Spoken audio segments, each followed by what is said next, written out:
Estamos estudiando el capítulo 7 en el libro de Apocalipsis. Recuerden que se ha abierto el sexto sello y han pasado una cantidad de cosas que se describen en esos primeros versos. Entre eso, pues un terremoto terrible. ¿Se acuerdan que hablamos de eso? Terremoto de escala catastrófica o cataclísmico a nivel mundial, que las islas y los montes se removieron de su lugar y que la gente comienza a clamar y a decir a las peñas y a las cuevas, a los montes: caed sobre nosotros. Ellos se escondían ahí, pero luego de estar escondidos ahí, el cataclismo era tan grande que le pedían a los montes que cayeran sobre ellos para que los mataran y ellos no tener que ver, según dice ahí, el rostro del que está sentado en el trono y del Cordero, porque la gente entiende en ese momento que es el gran día del juicio, de la ira de Dios. Contrario a lo que hace la gente hoy, que la gente pretende siempre que sucede algo negar la intervención divina en los acontecimientos que se dan aquí abajo. Por ejemplo, una sequía como la que actualmente está azotando esta parte del mundo. La gente dice: no, eso es porque el Pacífico y se calienta y tantos grados y los aires y todo. Y amén, sí tiene una explicación. Pero la gente siempre se empeña en decir todas las explicaciones para decir Dios no tiene nada que ver con esto. Contrario a eso, en este momento de la parte profética, en lo que ha de venir durante ese periodo de la gran tribulación, la gente dice: los grandes, los ricos, los poderosos, o sea, toda la gente reconoce para ese tiempo que no hay tal, que no es eso de que fue que se enfrió un poquito o se calentó un poquito el agua, sino que dice, no, le dicen a los montes: caigan sobre nosotros porque esto es el día de la ira de Dios. Y ahora en el capítulo 7, lo que hemos leído, se hace un paréntesis después del primer verso, porque el primer verso todavía es parte de los juicios que se derraman cuando se abre el sexto sello. Recuerden que es una serie de catástrofes, entre esas este terremoto tan terrible que podría ser causado por alguna de las razones o cosas anteriormente dichas, pero también habla de meteoritos o estrellas fugaces cayendo sobre la tierra, y también habla de cómo el cielo se enrolla como un pergamino. O sea, todo eso se junta, pero en el primer verso sigue hablando y dice: vi a 4 ángeles en pie sobre los 4 ángulos de la tierra. Es como por dar una orientación, porque nosotros pues tenemos ese sentido de orientación y usamos 4 puntos cardinales y decimos norte, sur, oriente y occidente, ¿verdad? Hacia donde el magnetismo de la tierra nos indique que queda al norte, pues hacia allá. Entonces nos ubicamos, ponemos la cara hacia allá, la mano derecha entonces quedaría hacia el oriente y así el occidente. Bueno,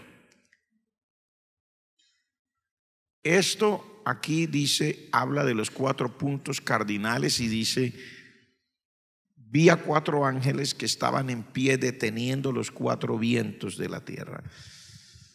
Si tan solo nos podemos imaginar lo que está pasando hoy, que todavía no estamos en ese periodo, gracias a Dios.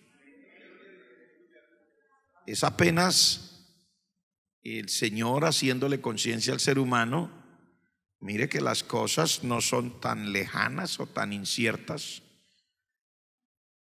Pero si usted se imagina tan solo con lo que está pasando hoy, hay días que hace calor y no corre ningún viento, ninguna brisa, hermano, y usted siente como físicamente un desespero, ¿cierto? Usted quiere que corra un poquito de brisa.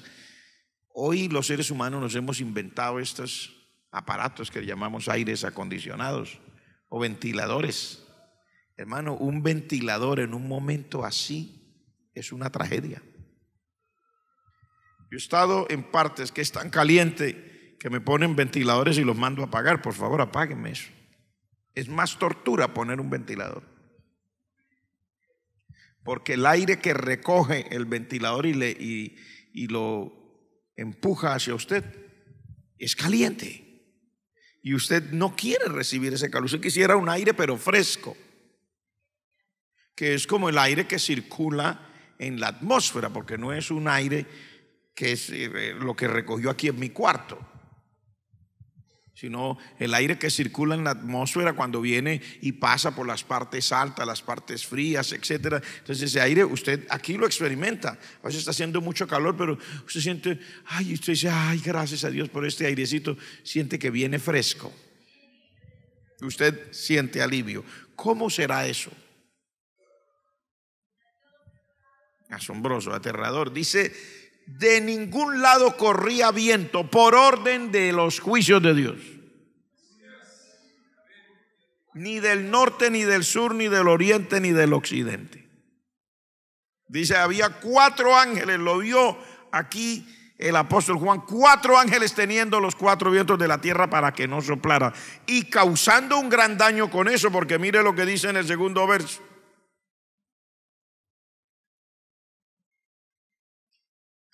Dice, clamó a gran voz a los 4 ángeles a quienes se les había dado el poder de hacer daño a la tierra y al mar. O sea, estos fenómenos de los que nos habla allí, tenemos que mirarlos en su aspecto real y práctico. Todo fenómeno climatológico acentuado causa tragedias. Hermano, es que el viento es parte de todo. Ese viento se encarga de refrescar y hacer girar ese aire. Y si no hay ese viento, hermano, se complican las cosas. Y eso va a ser una serie de juicios enormes, acentuados, causando daño, dice, en el mar y en la tierra. Hermanos, son tantas las cosas que uno quisiera tener primero todo el conocimiento científico para poder describir todo lo que significa que no haya viento. Pero también quisiera tener todo el tiempo para poder decir, si uno también tuviera todo el conocimiento, que lamentablemente no puede tener todo el tiempo tampoco para describirlo. Pero solamente piénselo. El viento influye también sobre las aguas, las mareas.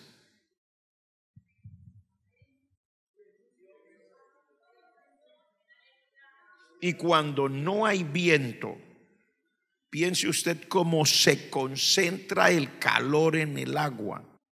Usted se ha dado cuenta cuando el agua se calienta y entonces para usted poder enfriarla, ¿qué hace? Usted toma 2 vasijas. Pone una más abajo y otra más arriba, levanta y vacía el líquido caliente de una vasija a la otra para que el viento que pase la refresque. El agua del mar se mueve por los vientos de acuerdo a la intensidad de los vientos. Y bueno, hablan también de la luna y todo lo que infieren las mareas, pero a la intensidad de los vientos las aguas se mueven, y cuando las aguas se mueven, liberan ese calor que se concentra ahí. Si se queda quieta y no se mueven las aguas y se llega a concentrar eso, usted ya sabe lo que eso significa. Problemas para los peces, todo es una cadena, hermanos. Estamos hablando del periodo de la gran tribulación. Y estamos hablando para gente que es sabia, que entiende y que sabe que Dios no lo trae a estos cultos para un entretenimiento. Esto no es un show y el pastor no está aquí para un entretenimiento de la gente. Dios nos trae a su casa, primero para que lo adoremos y segundo para que hagamos conciencia. Eso va a ser lo que va a pasar durante la gran tribulación. Pero luego hay un ángel que clama a gran voz y le dice a los 4 ángeles que están haciendo ese daño, dice: denos tiempo hasta que sellemos en la frente a los escogidos de Dios. Y entonces se les da la orden de tener, o sea, de que no dejen que los juicios le peguen con tanta intensidad hasta que sean sellados en sus frentes 144,000. Dice: yo oí su número, dice. Algunas personas piensan que esto de la Biblia es una cosa, no, pues el papel aguanta todo, me dijo alguien un día. Vea, si hay algo de lo cual usted puede dar testimonio, es de la exactitud de la palabra de Dios, que no son cuentos. Por ejemplo, Nabucodonosor vio en un sueño la sucesión de imperios a partir de él que tenían que ver con el pueblo judío y se cumplieron al pie de las letras en un lapso como de 500 o 600 años. Y lo dijo con exactitud, dijo: mire, después de usted viene un reino, y estaba representado en el pecho y los brazos de plata. Y después de eso vio las piernas de bronce, y viene otro reino de bronce, y luego vio otro reino, ya la parte de abajo de los pies y esta parte de acá de las piernas de barro, perdón, de hierro, y ya la parte más baja de hierro revuelto con barro cocido. Y lo dijo con exactitud, hermano, y se cumplió en un término. No solamente se lo dijo a Nabucodonosor, después le mostró a Daniel en una visión y le mostró exactamente cómo era. Y hermano, se cumplió al pie de la letra. A Daniel el Señor en otra visión le explicó cómo iba a ser cada reino, y le dijo que el reino que venía después, que era el reino de los persas, que ese reino iba a ser así fuerte como un oso.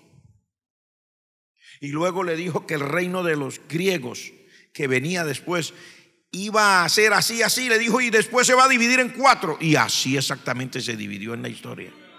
Es más, cuando a uno le gusta estudiar la historia, sabe que según la historia, no en la Biblia, sino en la historia secular, sobre todo aquellos escritos por Josefo y por aquellos grandes historiadores de la época de los judíos durante este tiempo, dice que Alejandro Magno, el rey de los griegos, que se le llamó Alejandro el Grande, por la rapidez con que conquistó el mundo, tenía aproximadamente 21, 22 años cuando comenzó su campaña de conquista, y se murió a los 33 años, y en ese tiempo había conquistado todo el mundo civilizado de su época. Hasta la India fue a dar, y antes de morirse, ya cansado, llegó y dijo: lástima que ya no quedan reinos por conquistar. Estaba aburrido porque ya no tenía más peleas. En 11 años había acabado con todo. Y eso que era a caballo. ¿Qué tal donde hubiera tenido la época de hoy? Que era con aviones, barcos y carros. Hermano, se traga a todo el mundo en un año o en 6 meses. Y en esos 11 años hizo tanto impacto que puso a todo el mundo a hablar el idioma de ellos. Inculcó las artes de ellos, que el reino que vino después no fue capaz de quitarse de encima el peso de la cultura de los griegos. Y hasta el sol de hoy seguimos hablando nosotros idiomas que derivan desde esa época. Y luego habló del Imperio Romano con exactitud. Mire, y las cosas que Dios ha dicho, que los científicos ahora confirman, nos deben abrir los ojos a nosotros. Dios no se equivoca. Cuando Dios le dijo a Abraham: ten en cuenta que tu pueblo, o sea, los que saldrán de tus lomos, serán esclavos en la tierra de Egipto por 400 años. Eso fue como, mire hermano, dicen en la costa como mancha de plátano, que no sale. Exacta. 400 años exactos estuvo el pueblo allá en Egipto. Y luego cuando el Señor le dijo a Jeremías que el pueblo iba a estar cautivo por 70 años, cuando fueran llevados cautivos la tierra de Judá, los habitantes de Judá y de Jerusalén estuvieron exactamente 70 años. A los 70 años apareció un rey de por allá de los persas que dijo: le doy libertad a todos los judíos que quieran ir a Jerusalén, para que vuelvan a Jerusalén y vuelvan a construir el templo de Dios. Y hubo un rey llamado Artajerjes que no solamente dijo eso, dijo, después de eso, dijo: yo también no solamente les doy libertad, les doy un apoyo. Y hasta mandó cartas para que le dieran los materiales. Y la gente se aterra y dice: ¿cómo es posible? Los persas ayudando a construir los muros de Jerusalén, los persas ayudando a construir todo esto. Pero oiga, uno se queda asombrado cuando uno estudia un poquito la historia, uno se queda asombrado. Oiga, usted sabe que ese rey Artajerjes que ayudó con todo eso, según la historia secular, dicen que realmente ese rey no era persa, que ese rey era judío. Porque dice la historia secular que Artajerjes vino a ser probablemente uno de los hijos del rey que se llama Asuero aquí, junto con Esther la reina. Y lógico, él era el rey que mandó a Nehemías y le dijo: vaya y le doy también cartas para que recoja los materiales, para que le entreguen todo. Hermano, o sea, Dios no mire, hermano, Dios tiene el control absolutamente de todo. El que cree que se puede burlar de Dios y hacer lo que se le da la gana y se burla abiertamente de Dios, usted está muy equivocado, joven. Señorita, caballero, ¿cómo quiere que lo llame? Paisano, ¿cómo quiere que le diga? Está muy equivocado. Usted se equivocó de medio a medio. Dios tiene el control aún de los últimos detalles de la vida. El Señor Jesucristo dice: aún los cabellos de su cabeza están todos contados. Hasta eso, hasta eso. El Señor Jesucristo dijo: ni siquiera un pajarillo se cae a tierra sin la voluntad de vuestro Padre. O sea que Él sabe cuántos pajarillos andan por ahí. Y cuando se va a caer uno dice: tiene que tener permiso, que el Señor sabe cuántos tienen que andar volando hoy. Y algunos que creen que van a venir y van a hacer y van a deshacer. No, mi hermano, está muy equivocada cualquier persona que esté en esa situación. Mire, Dios tiene un control absoluto y total. Por eso Él es el creador, el rey, el Señor, el todopoderoso, el santo de Israel. Por eso Él es Jehová Shalom, Jehová Jireh. Él es el Elohim. Él es todo. Porque Él nunca se le ha movido el trono. Los seres humanos nos asustamos cuando hay problemas. Y cuando sentimos que no puedo controlar esto y no puedo controlar aquello, nos asustamos. Y si llegamos a ver problemas, también nos asustamos por lo que vemos de problemas en otros. Pero al Señor jamás su trono se ha movido ni un milímetro. Él gobierna el mundo con la palabra de su poder. Amén, hermano. Y aquí Él dice 144,000, pero no son 144,000 cualquiera. Dice de las tribus, dice de todas las tribus de Israel. Y las enumera y dice eran de a 12,000 por tribu. Es muy probable, dicen los estudiosos, que estos 144,000 de las tribus de Israel durante ese periodo de la gran tribulación, que son sellados en sus frentes, que dice que son siervos de nuestro Dios, sean judíos que creen en el Señor Jesucristo. Porque usted sabe que ahora último esa es la oleada nueva. Es más, hasta en las iglesias cristianas evangélicas la gente pretende ser judíos mesiánicos y sacan esos instrumentos típicos de allá y los tocan y hacen porque ellos quieren ser parte de eso. Pero el judío mesiánico es uno. Usted y yo no somos judíos mesiánicos, somos cristianos evangélicos, sacados de allá de la miseria del pecado como cualquier ser humano, pero que no tuvimos la dicha de ser descendientes de Abraham en términos humanos. Éramos la escoria del mundo, el desecho de la humanidad. Éramos juguetes en las garras del diablo, pero el Señor Jesucristo tuvo misericordia. Nos recogió de la basura del pecado y nos sumergió en la sangre del Cordero, nos limpió y ahora nos hizo nuevas criaturas y aquí estamos. Pues no somos judíos mesiánicos. Es bonito, la música de ellos es bonita, yo la oigo, me parece elegante, dice alguno, me parece maravillosa. Amo esa música, me gusta, amo a Israel, nunca he ido. Amo Jerusalén, nunca he ido, pero un día voy a ir. Usted no va a ir, no importa. Yo ya tengo el pasaje comprado.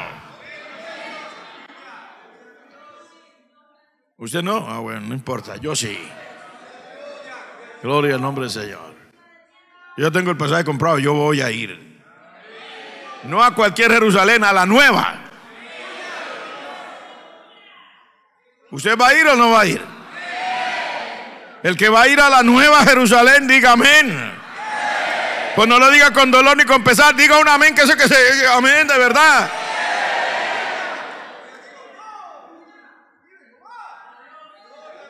Bendito sea Dios.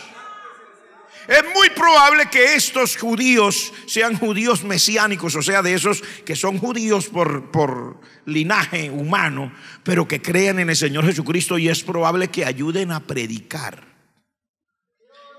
Porque esos 144,000 que están ahí, dice, son siervos de nuestro Dios, dice en el verso. Y los enumeran.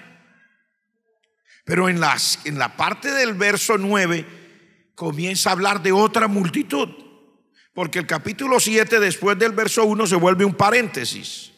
O sea, se deja de narrar los juicios sobre la tierra para hablar de algo maravilloso que está pasando. 144,000 judíos, porque todo lo que está hablando son juicios, y de pronto se comienza a hablar de cosas buenas. Un paréntesis. 144,000 judíos que son sellados en la frente, que son siervos de Dios, se detienen por orden de Dios la intensidad de los juicios para que estos alcancen a estar donde deben estar. Y luego en el verso 9 comienza a hablar y dice: yo vi también una multitud muy grande, que nadie la podía contar, de todas las naciones, pueblos, lenguas, que estaban en pie delante del trono y en la presencia del Cordero, vestidos de ropas blancas y con palmas en las manos. Es otra cosa. Hay un paréntesis. Mire que ahí no está hablando de juicio, está hablando, imagínense, gente vestida de ropa blanca delante del Cordero con palmas en las manos.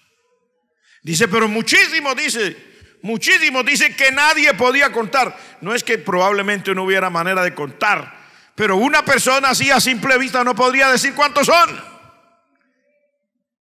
Y el apóstol tampoco podía decir cuántos eran. Dice, eran muchos, no se podían contar. Pero dice, pero muchos eran chinos, japoneses, americanos. Unos eran indígenas, otros eran por allá colombianos, bucaramangueros, bogotanos, de todas partes, dice, de todos los idiomas los vi ahí. Y tenían palmas en las manos. En aquel tiempo se usaban las palmas para símbolo de victoria. Usted se acuerda que cuando el Señor Jesucristo iba bajando el monte de los olivos, dice que la gente cortaba palmas y ramas de los árboles para abatirlas cuando el Señor venía entrando, y gritaban: Hosana, Hosana, bendito el que viene en el nombre del Señor. Las palmas eran usadas en esa cultura de ese tiempo, cuando querían dar victoria con una palma, hablar de victoria y mostrar y alegrarse.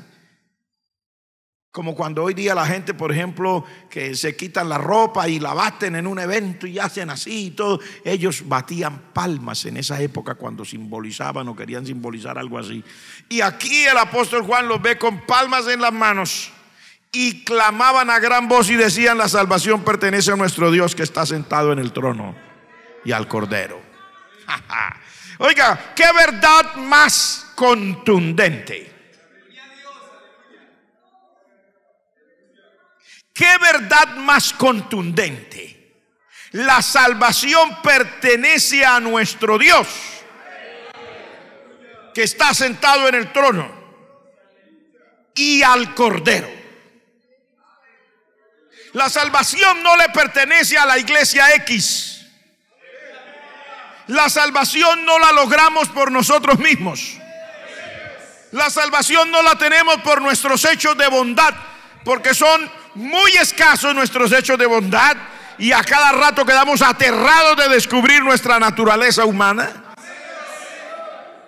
Pero la salvación pertenece a nuestro Dios que está sentado en el trono. Aleluya. Porque Él nos salvó, gloria a su nombre. Porque Él nos salvó y nos redimió. El que está vivo y entiende que el Señor lo salvó y lo redimió, y al Cordero que es el Señor Jesucristo, no se puede quedar callado. No se puede quedar callado porque entiende lo que eso quiere decir. Es que estábamos condenados al infierno eterno. Estábamos condenados al infierno eterno. No había escapatoria. Y el Señor nos vio con ojos de misericordia, y siendo viles pecadores, con una naturaleza tan traicionera como la nuestra, porque la palabra de Dios misma dice: engañoso es el corazón y perverso, ¿quién lo conocerá? Aunque a usted le duela, esa palabra es para usted. Su corazón es engañoso y es perverso. Claro, el mío también. Si no se puedo señalar para allá, el mío también. Eso es palabra de Dios. Cuando al Señor Jesucristo vino uno y le dijo: maestro bueno, ¿qué haré para heredar la vida eterna? El Señor le dijo: ¿por qué me llamas bueno? Si bueno no hay sino uno, Dios. De ahí para allá, hermano, todos nosotros los seres humanos llevamos la tragedia de una naturaleza con tendencia pecaminosa. Usted le entrega su vida a Cristo y el Señor lo salva, le da vida eterna, pero su naturaleza sigue ahí. Le dan una nueva, pero la otra todavía no se le ha ido. Por eso el creyente que medio se descuida se da de cabeza contra el mundo enseguida. Por eso usted deja de asistir a la casa de Dios, y hay gente que deja de asistir, lamentablemente. Son los niños bonitos del Señor, no tienen por qué venir a la casa de Dios. Y como decía el que estaba presidiendo: ¿por qué tengo que ir a culto todos los días? ¿Por qué tengo que llegar temprano? Ese pastor es muy cansón, le provoca que uno esté allá. No se da cuenta que es su propio bien. No se da cuenta que es su propio bien, que estar en comunión con Dios es lo que le garantiza a usted ese bienestar. Porque como uno no puede vivir sin el sol, y como uno no puede vivir sin el agua, tampoco nuestra alma puede vivir sin el Señor. Nuestro espíritu no puede vivir sin el Señor.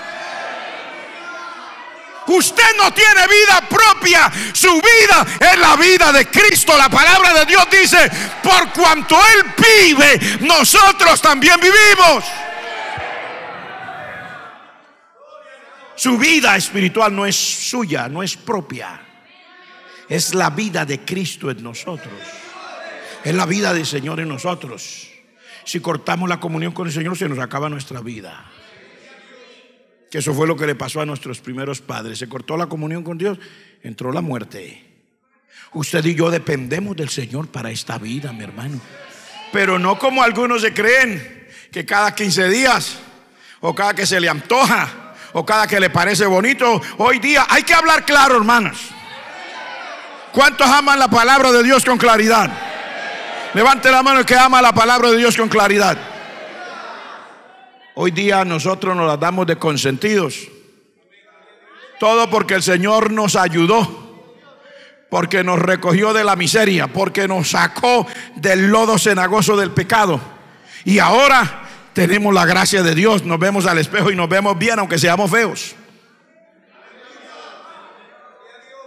Sí, Señor. Y no solamente nos rescató y nos sacó de la miseria del pecado, también nos ha ayudado en la parte humana. Yo cuando hago memoria y miro lo que Dios ha hecho con nosotros, y yo me acuerdo y digo: ay, Padre Celestial, que nunca se nos olvide, Señor. Algunos de nosotros vivíamos a pie. Y un hermano me llegó a decir un día: hermano Samuel, yo no tengo sino el sol y la luna para que me alumbren de día y de noche. Para querer decir él su escasez económica. Me dijo: es que yo nací con una mano adelante y otra atrás, queriendo decir, escasamente alcanzo a cubrir la vergüenza de mi desnudez.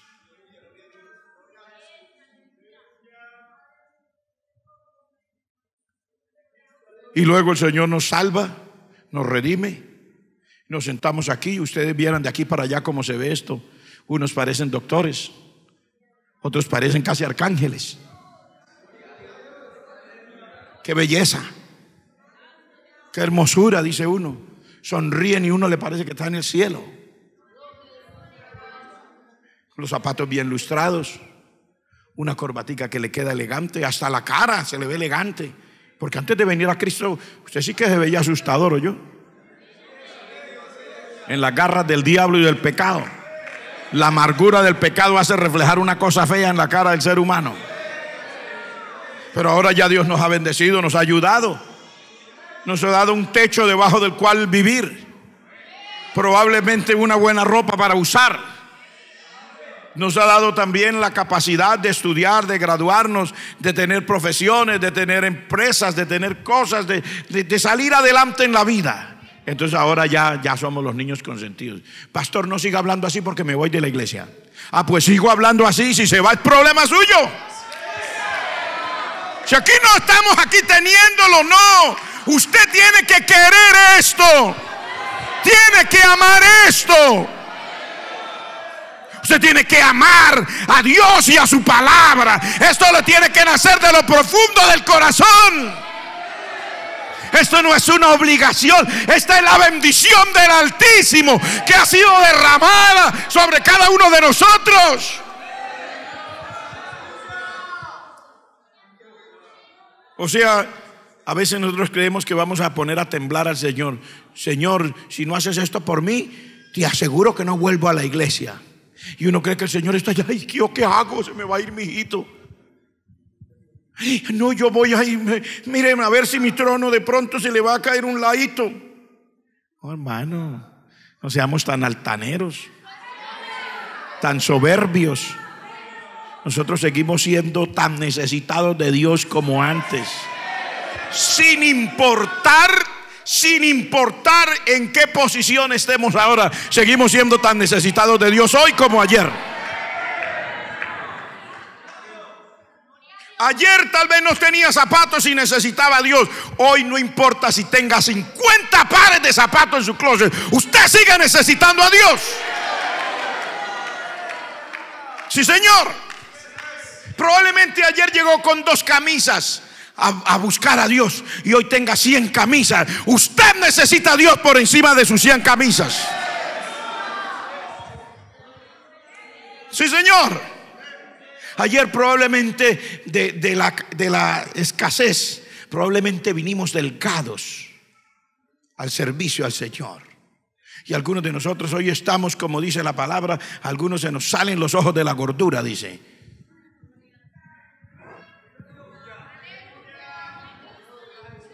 ¿Por qué me miran feo? De todas maneras, somos tan necesitados hoy como ayer.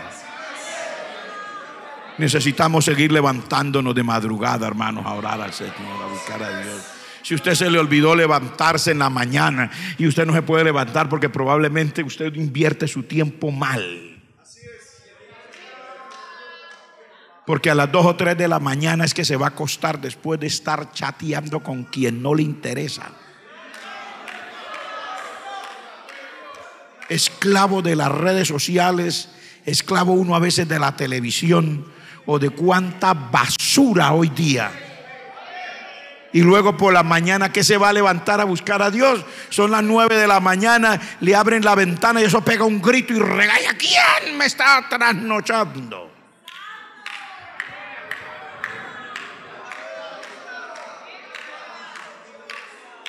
Tenemos que recapacitar, volver nuestros ojos al Señor, porque hoy necesitamos a Dios más que nunca, hermano. Digo, hoy necesitamos a Dios más que nunca. Sí, señores. Y esta palabra que estamos hablando no es meramente para hablar de lo que va a pasar, es para hablar también de lo que está pasando hoy. Porque nosotros hoy estamos aquí por la pura gracia y misericordia de Dios. Pero ahí eso que acaba de decir ahí, que uno se alegra, que dice: había una multitud tan grande que no se podía contar, estaban vestidos de ropas blancas, tenían palmas en las manos. Esa multitud tan grande que está gritando y dice: la salvación pertenece a nuestro Dios, también son el testimonio de una tragedia. Porque esa multitud no es la iglesia que está ahora con el Señor. Esa multitud, cuando él le pregunta, el apóstol le pregunta, ¿por qué se queda aterrado?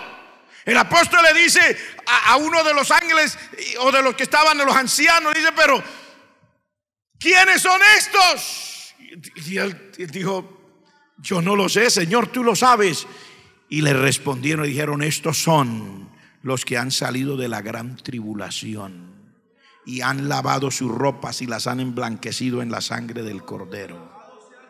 O sea, esa multitud son personas que no alcanzaron el privilegio de irse con el Señor mientras teníamos la oportunidad. Porque Dios es fiel, es grande. Y ahora hay oportunidad. El Señor dice: no se turbe vuestro corazón. Creéis en Dios, creed también en mí, dice el Señor Jesucristo. Y luego sigue diciendo: en la casa de mi Padre hay muchas moradas, dice. Yo me voy a preparar un lugar para vosotros. Dice: y si me fuere y os prepararé lugar, vendré otra vez y os tomaré a mí mismo, para que donde yo estoy, vosotros también estéis. En el libro a los Tesalonicenses sigue la palabra de Dios diciendo: porque el Señor mismo, con voz de mando, con voz de arcángel y con trompeta de Dios, descenderá del cielo. Y los muertos en Cristo resucitarán primero. Y luego nosotros, los que vivimos, los que hayamos quedado, seremos arrebatados juntamente con ellos para recibir al Señor en el aire, y así estaremos siempre con el Señor. Todo eso está escrito ahí. Pero también el Señor dice en su palabra, el Señor Jesucristo mismo dice: estarán 2 en una cama, el uno será tomado y el otro será dejado.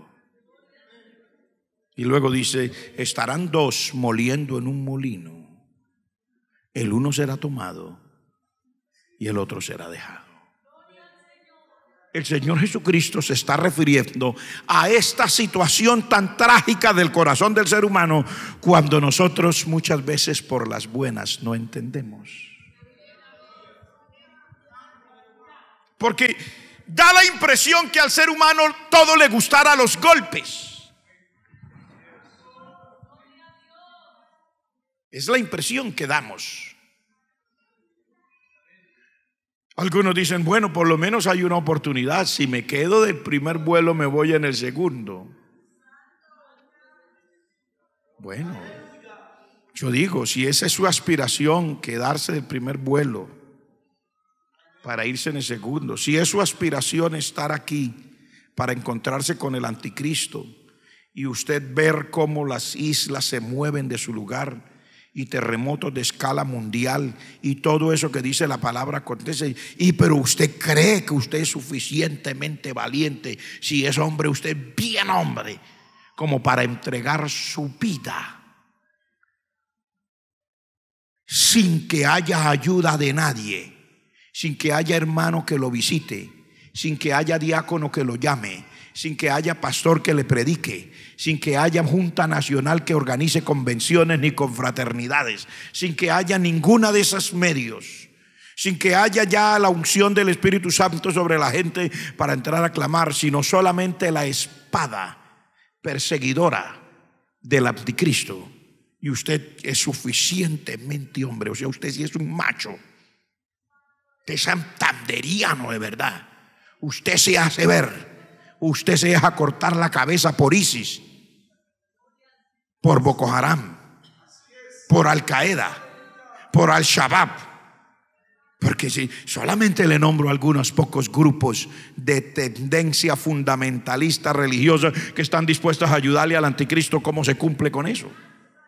Si hoy día los hermanos, algunos me han mandado a veces una fotico por el cosito ese que le llaman WhatsApp, y me han mostrado de pronto un pastor sin cabeza, porque ISIS o Al Qaeda le cortó la cabeza y la cabeza está por allá, el cuerpo por acá, y yo no he tenido la fuerza para mostrárselo a gente cercana a mí. Digo, Padre Celestial, es muy horrible ver la foto de una persona que le han quitado su cabeza y ver la cabeza allá y el cuerpo acá y saber que ese era un pastor, y ese no se lo quitaron por mala gente, a ese no se lo quitaron por adúltero, a ese no le quitaron la cabeza, ese le quitaron la cabeza porque sigue siendo fiel al Señor a pesar de todo lo que está pasando alrededor. Y uno se siente mal, yo me imagino, y hay gente que de solo verlo y ya están que se vomitan de solo ver una foto. No vienen a culto con un lugar como este. Les da pereza la silla individual con brazos, como dijo alguien, anatómica, hasta se puede quedar dormido y caerse para atrás si quiere, romperse el cuello como el otro que se le rompió cuando se cayó de la silla. Aire acondicionado para que no sienta que suda mientras canta, sonido de todo tipo, música bonita, buenos equipos, tiene todo, no parqueadero para que entre el carro, porque si no tiene carro tampoco viene. Y ni teniéndolo viene. Dios está en el cielo y sabe lo que está hablando a quien le esté hablando. Ni teniendo el pedazo de carro ese, viene al culto. Le da pereza sentarse para que el carro lo traiga. Ni siquiera así. Que Dios tenga misericordia de nosotros como pueblo de Él. Bueno, ustedes me miran así como el pastor se volvió loco hoy. Míreme como usted prefiera, pero yo no puedo callar la palabra de Dios para usted, porque estamos en un momento crucial y esto podría acabarse hoy mismo. Cuando digo esto me estoy refiriendo a esta época de la gracia. Podría ser que mañana viniera y ya usted no tenga pastor quien le predique y ya no tenga iglesia que lo acompañe al culto.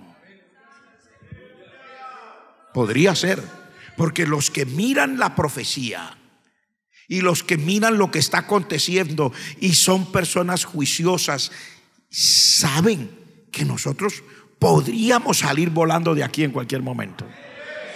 Cuando yo digo nosotros, me incluyo con el que crea que se va a ir volando de aquí. Porque la trompeta sonará y la va a hacer sonar el mismo Señor Jesucristo. Yo no sé en qué esté pensando usted. Diga, el pastor nuestro habla muy bonito. Alguien me dijo un día: oiga, pastor, sí, a ver, ¿usted dónde estudió? Que usted tiene un estilo para decir las cosas, que como dónde le enseñaron eso. Digo, no, yo no me gradué, yo no tengo ningún diploma de universidad, de teología, nada de eso. Yo no sé hablar bonito. A mí me acusan de hablar feo. Sí, pero que usted se imagina las cosas como así. ¿Y yo cómo hago para no imaginármelo? ¿Acaso esto es una mentira? Eso es una verdad. ¿Cómo haría yo para predicar este evangelio? Sí, hermano, pues de pronto será cierto, ¿no? De pronto, ¿qué tal que de verdad pase? ¿Qué tal que de verdad suene la trompeta? No, si ese es su estilo, aquí se quedará para mirarle la careta al anticristo. La Biblia dice que esa multitud de gente que no se podía contar salieron de la gran tribulación. Millones de personas que han oído este mensaje y que siempre lo han despreciado. Sí, Señor, millones. Sentados en todas las iglesias locales del mundo hay millones de personas, hasta predicadores, que hoy hablan y dicen que ellos se arrepienten de haber predicado que Cristo iba a venir por su pueblo, que ellos no entendían, pero que ahora, después de ser intelectuales, ahora sí entienden que Cristo no viene.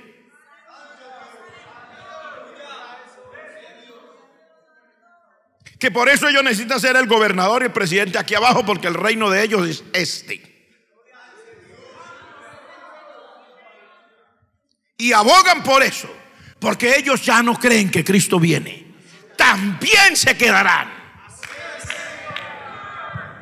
Porque el que no crea que Cristo viene se queda. Pero yo aspiro a que usted crea que el Señor Jesucristo vuelve a buscar su pueblo. Y si usted lo cree, diga amén en el nombre de Jesús. Tal vez a usted le parezca, usted diga: yo tengo un pastor radical. Pues se equivocó. No soy radical, soy súper radical. Yo creo la palabra de Dios, entiéndame. No creo que la palabra de Dios es para suavizar a la gente, para hacerla sentir bien, para ponerle pañitos de agua tibia. No, señores, la palabra de Dios es para que usted y yo la recibamos. Si se siente bien, amén. Pero si la palabra de Dios, que es como una espada más cortante que cualquiera de dos filos, le saca sangre a uno, también diga amén. Porque si usted y yo no oímos esta palabra y no la ponemos por obra, en práctica, las personas que dice ahí son parte de esos que no oyeron, no entendieron, no quisieron. Porque algunos no es que no entiendan, hermano. Así, ay, hermano, mire, yo le voy a decir la verdad. Yo ya no creo en eso. Perdóneme que usted es pastor, pero le voy a decir: yo no creo en los pastores, yo no creo en lo que predican. Pues no crea. Usted no tiene que creer en mí, usted no tiene que creer en los pastores, usted tiene que creerle al Señor, a su palabra. Pero yo he visto mucha gente mala. Yo también. ¿Usted cree que yo soy ciego? Hay gente que viene a decirle unas cosas, pretenden que uno sea el tonto, pretenden como que uno es desquiciado, como que uno nació con un problema en el cerebro, que es que usted ha visto maldad y yo no la he visto. Usted ha visto malos testimonios, yo no lo he visto. No venga a creerme tan tonto. Usted habrá visto maldad, habrá visto malos testimonios, pero jamás ha visto maldad en el Señor. La maldad es cosa del ser humano. El pecado es cosa de la gente, no es cosa del Señor. Es que yo he visto injusticias. Yo también. ¿O usted cree que yo soy tonto? Señores, esto no se trata de mirar para los lados. Dice la palabra: puesto los ojos en las cosas de arriba. No dice puesto los ojos en las cosas de abajo. Dice puesto los ojos en las cosas de arriba, donde está Cristo sentado a la diestra del Padre. Porque si usted quiere llegar hasta el final, usted no puede mirar a la gente, tiene que mirar al Señor. Y como está este mundo en este momento, guárdenos el Señor. Y algunos de nosotros vivimos como en otro planeta. Parecemos niños pequeñitos que el diablo le da una chocolatina y con eso lo embolata. La chocolatina de las pasiones, del pecado, de la mundanalidad, de la lujuria. La chocolatina de la mundanalidad, de las riquezas de esta vida. Y con eso lo tienen embolatado. ¿Usted es cristiano? Sí, yo soy cristiano. ¿Y usted cree que Cristo es bueno? No sé, ojalá venga. Imagínese. ¿Usted es salvo? Bueno, yo no sé, pero si me salvo era una bendición. Imagínese qué clase de cristiano es. No sabe si Cristo viene y no sabe si es salvo, nada. Así tendrá la conciencia. No recibe testimonio, porque la palabra de Dios dice: el Espíritu mismo da testimonio a nuestro espíritu de que somos hijos de Dios. Tiene que recibir el testimonio en su espíritu. Usted sabe las cosas que no hace bien porque la conciencia lo acusa. ¿Por qué se esconde la gente para hacer el mal? ¿Por qué se esconde el adúltero para adulterar? El borracho que dice que es cristiano, ¿por qué se esconde para tomar?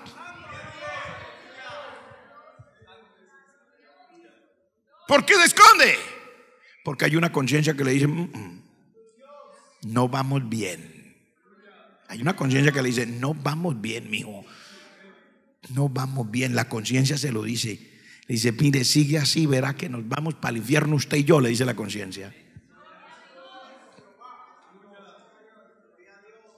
Es terrible.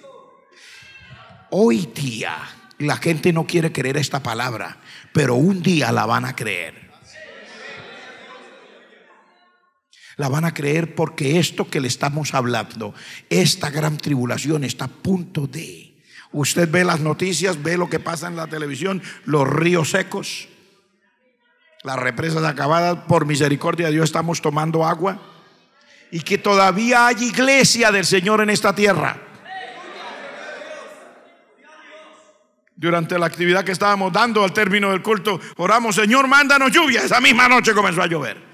Otra vez: mándanos lluvia. Deja de orar y no llueve. Hoy otra vez hay que orar: Señor, mándanos lluvia.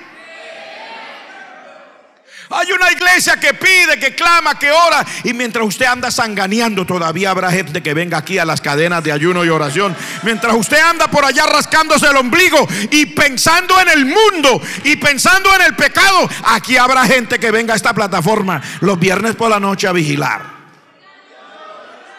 los miércoles en el día a orar. Mientras usted mira novelas y televisión, por ahí anda alguien que llegará a la casa de Dios a buscar al Señor.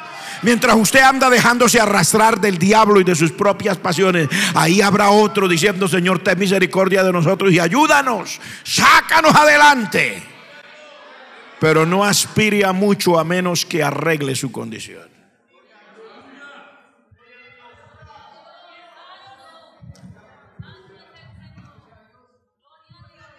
Esta multitud son los que la palabra de Dios dice en este capítulo. Vea, se lo voy a leer. En este capítulo 6 dice: cuando abrió el quinto sello, vi bajo el altar las almas de los que habían sido muertos por causa de la palabra de Dios y por el testimonio que tenían, y clamaban a gran voz diciendo: ¿hasta cuándo, Señor santo y verdadero, no juzgas y vengas nuestra sangre en los que moran en la tierra? Y se le dieron vestiduras blancas.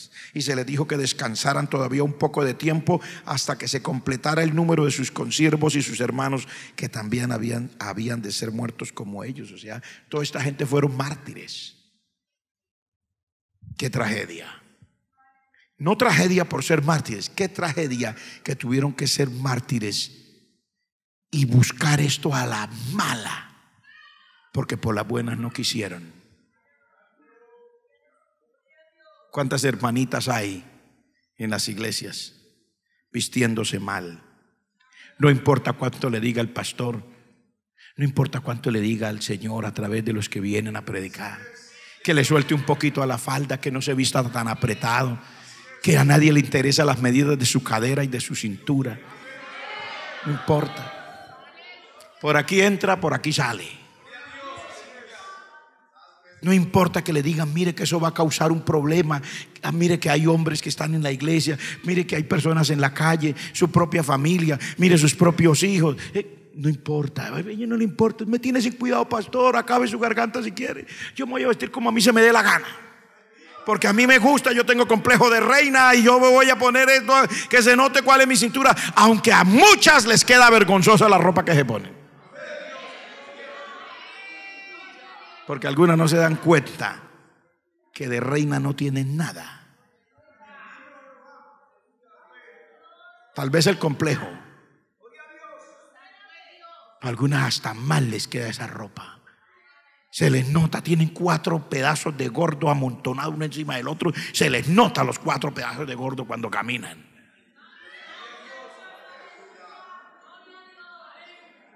Se les nota que el cuerpo, como lo normal, que es así, es que el ser humano es así, no es perfecto.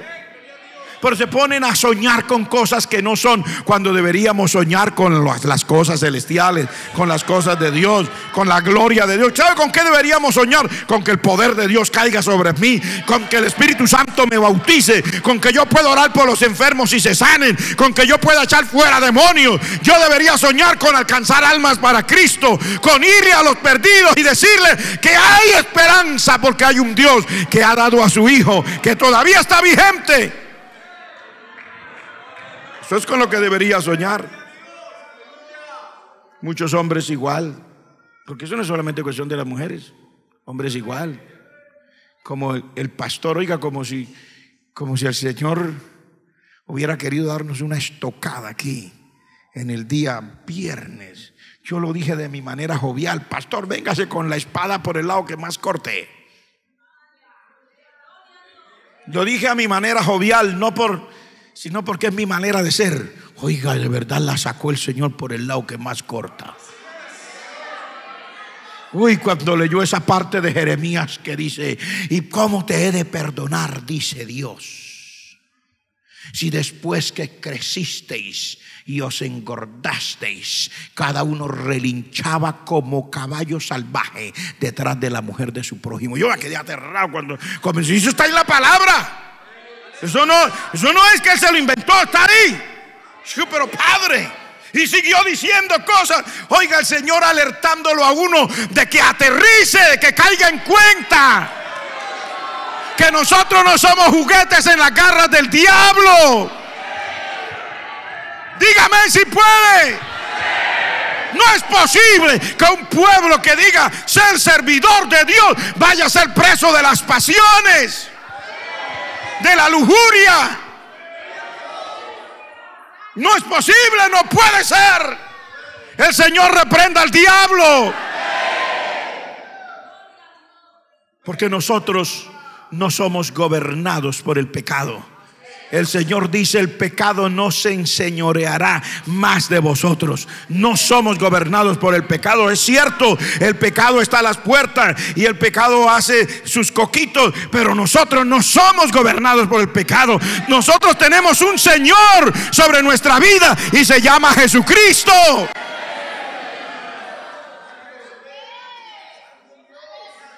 Digo, nosotros tenemos un Señor sobre nuestra vida que se llama Jesucristo.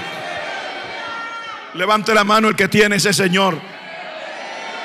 Levante la mano el que rechaza el pecado y dice: en el nombre de Jesús, fuera. Levante la mano el que rechaza el pecado y dice: en el nombre de Jesús, fuera. Pero esos que durante la gran tribulación salen allí y aparecen y se completa un número, dice. Se completa un número tan grande que el apóstol no lo podía contar. Esas fueron gente que Dios los bendiga, en medio de su desdicha y su desgracia, tuvieron la gallardía de ponerle el cuello al anticristo para que le corten la cabeza. Porque la mayoría de esos mártires van a ser así. ¿Usted no se da cuenta que está de moda? ¿No se da cuenta cómo está de moda que la gente fundamentalista religiosa haga con los cristianos? Y los cazan y le llaman perros. Yo viajo por esos sectores del mundo. Así le llaman ellos a los cristianos, perros. Dicen: hoy encontré un perro, quiere decir me encontré un cristiano. Así hablan ellos. Pero hay que quitar la cabeza a tanto perro porque los perros hacen estorbo. Así hablan ellos. Yo sé. Y luego ellos vienen y ponen una cámara de video y dicen: mire cómo le vamos a quitar la cabeza. Y le graban el video cómo el otro le van quitando y ya le cortó la vena aorta y sigue el cuchillo hacia adentro. Entonces, así, eso es lo que está de moda y así va a ser durante esa época de la gran tribulación. Hay gente que se estremece de solo pensar. Nunca han visto y no quiero que lo vean. Es muy horrible. Usted nunca ha visto, ¿cierto? No lo vea. No estamos preparados para ver eso. Es horrible. Es terrible. No lo mire. Pero por lo menos sacudamos nuestra vida espiritual y digamos: Señor, heme aquí. Hoy, hermano, que estamos en la casa del Señor, no podemos quedarnos así como si nada pasó. Hoy tiene que haber una reacción en la vida del pueblo de Dios. Yo no sé si usted piensa que yo estoy loco o lo que sea, pero tiene que haber una reacción en la vida del pueblo de Dios. ¿Cómo es posible que hoy haya que preguntarle a la gente que quién quiere bendecir a Dios, que quién quiere alabar a Dios, que quién quiere gritar un gloria al Señor? Hay que decirle a la gente que de por Dios vengan a la iglesia. ¿Cómo se le ocurre? ¿A dónde ha caído la vida espiritual?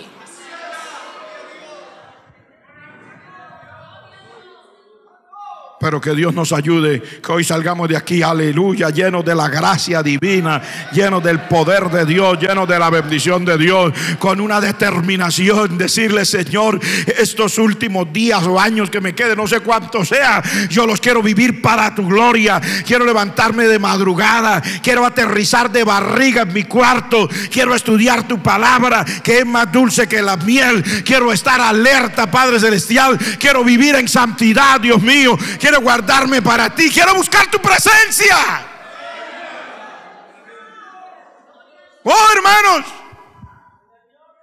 que en los altares y en las iglesias la gente se vuelva a arrodillar antes de los cultos para pedir: Señor, aquí estoy, vine a tu casa, quiero adorarte. Y que se vuelvan a oír esos gemidos y se vuelvan a ver esas lágrimas de cuando la gente venía a buscar al Señor de sinceridad, a decirle: Señor, te necesito. Porque parece que hoy día mucha parte de la iglesia en el mundo entero nos hubiera alcanzado esa parte que dice ahí en el libro de Apocalipsis, donde la iglesia de la Odisea decía: yo soy rico y me he enriquecido y no necesito nada.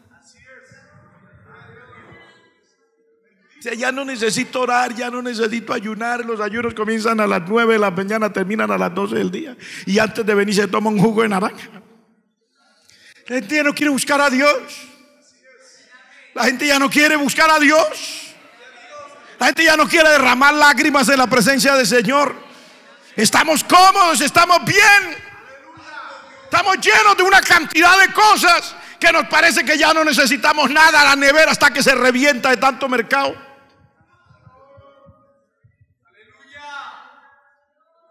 Muchos de nosotros nos rebelamos contra Dios de la pura llenura que tenemos. Nos va demasiado bien, estamos demasiado cómodos. Pero Dios hoy hace un llamado a su pueblo a que abramos los ojos y que volvamos, hermanos, a esos principios de que el Señor nos habla en su palabra. Un pueblo de entrega, un pueblo de gemido, un pueblo de sacrificio, un pueblo que viene con el corazón a buscar al Señor, un pueblo que no viene pensando en las cosas del mundo, que viene pensando en las cosas sagradas, en las cosas divinas, en lo eterno. Y le voy a decir esto para terminar: cuide sus hijitos. Usted que los tiene pequeños, cuídelos, tráigalos a la casa de Dios. A mí el corazón se me hace agua, se me vuelve pequeño y grande. Los padres no traen a sus niños a la casa del Señor porque mañana tienen que ir a la escuela. Eso a mí me parte el corazón. Que mis hijos no pueden venir a la casa de Dios porque mañana tienen que ir a la escuela. y que me da pesar traerlo a la casa de Dios porque mañana tiene que ir a la escuela. Yo me quedo callado, pero se me parte el alma. Estos pobres muchachos expuestos. La clase se la puede dictar una persona transexual, se la puede dictar una persona que bueno, tantas cosas. En la calle los acecha un peligro terrible. A los niños se los roban a veces de la mano de los padres. Salen a hacer un mandado a la esquina y no vuelven a aparecer. Eso pasa en el mundo entero, no solo aquí. Los niños son vistos con malos ojos por la gente llena de lujuria, de maldad, de pecado. Niños y niñas. Y luego nosotros les decimos que no puede venir a la casa de Dios porque mañana tiene que ir a estudiar. Si no se los traemos y se los presentamos al Señor, entonces ¿quién? Pero pastor, mi niño tiene que madrugar. Yo también tenía que madrugar. Y mis hijos también tenían que madrugar. Y yo no me acuerdo que le haya dicho a mi esposa: mi amor, nuestros niños no pueden volver a ir a culto de semana porque ellos tienen que estudiar, pobrecitos. No, nuestros hijos, yo le decía a mi esposa: vamos, arreglemos los niños, vamos para la iglesia. Porque nuestros hijos tienen que servirle al Señor. Y por la gracia de Dios también estudiaron.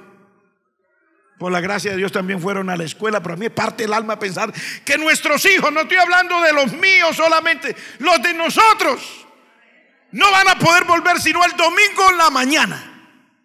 Solamente. Porque ellos tienen que estudiar. Digo, entonces, ¿para dónde estamos llevando esta generación?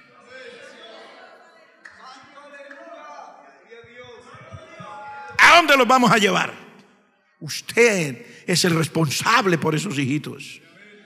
Tráigalos a la iglesia. Ay, pastor, ay, me da pena que se duermen. Que se duerman. Ahí dormidos algo le entrará de palabra de Dios.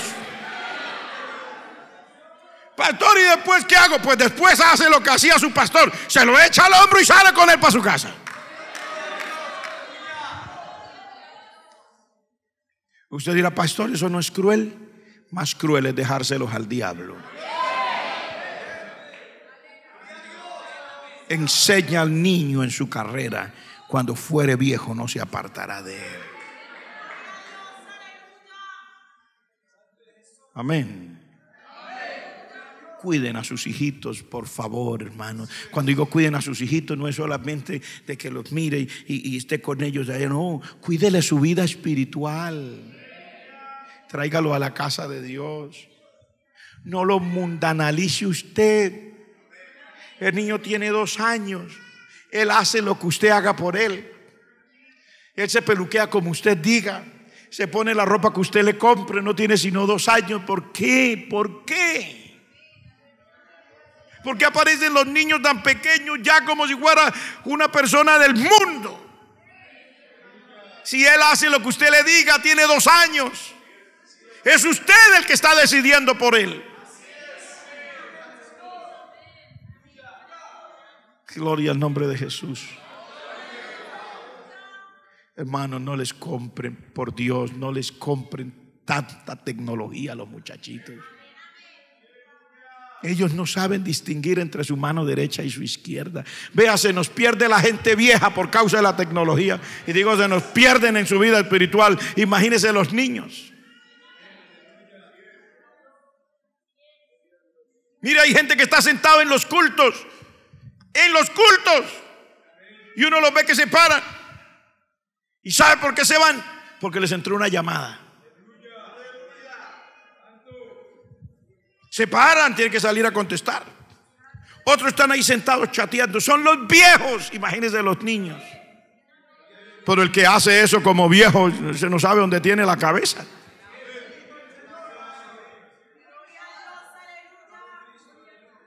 Si uno llegó a la casa del Señor, llegó a la casa de Dios.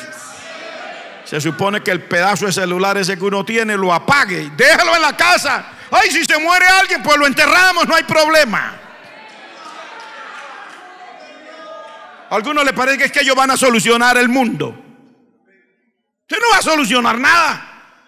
Deje ese pedazo de celular por allá. No, hermano, que ahí traigo la Biblia. Porque algunos no traen ya la Biblia física, sino la del celular, para que no lo identifiquen que es cristiano.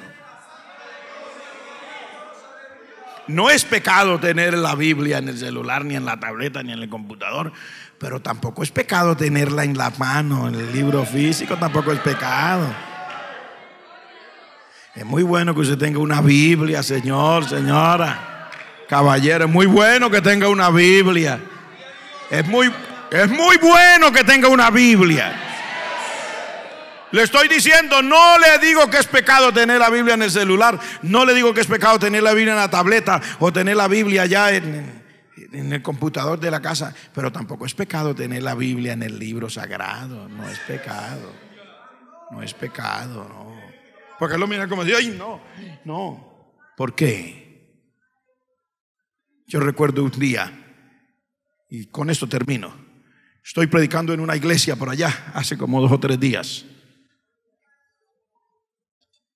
Y en medio de la predicación, un demonio de esos que está atando a la gente sacudió a una muchacha, Padre Celestial.